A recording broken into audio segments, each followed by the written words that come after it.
sources from the McCain campaign are starting to talk.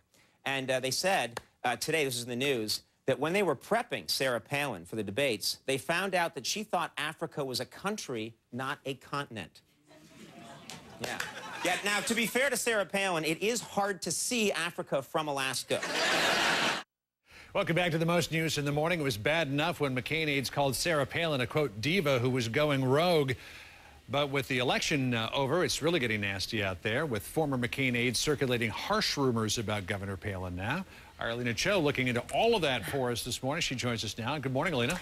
There, John, is getting ugly out there, as our colleague Dana Bash said last night. Now that the election is over, it's all-out nuclear war inside the McCain campaign, and much of that vitriol aimed squarely at Sarah Palin. That includes the latest wild charges by anonymous McCain aides that Palin didn't know that Africa was a continent. Here's how a McCain-Palin spokesperson responded to John King on Larry King Live last night. That is very upsetting, and I think that's probably the most upsetting to those of us around her, those of us who know her experience, those of us who know that she's bringing a natural gas pipeline to this state. She certainly does know that Africa is a continent. Those who are creating these anonymous allegations perhaps walked in and out of meetings, perhaps are taking things out of context, perhaps are spinning things and or completely making things up at this point.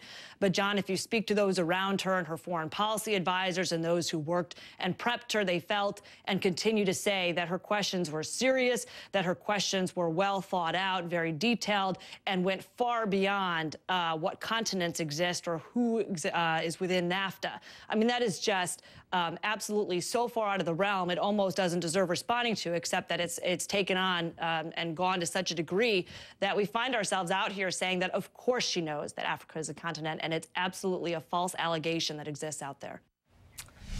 All right, and Palin responded by saying she would not comment on gossip and went on to say that the rumors were being spread by, quote, small, evidently bitter people. And then there's this. Newsweek is now reporting that Palin's highly publicized shopping spree was much more extensive than previously reported. One aide told the magazine she spent tens of thousands of dollars more than the reported $150,000, and get this, that $20,000 to $40,000 went toward clothes for her husband.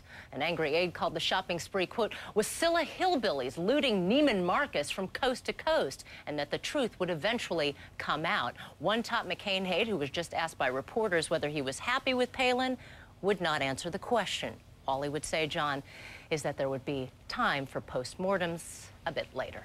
Oh, there's a whole lot of finger-pointing going on, and there probably will be for some weeks to come. Yeah, I think the blame game is just beginning. Oh, yeah. Alina Cho, thanks very much for that. Good to see you this morning. Still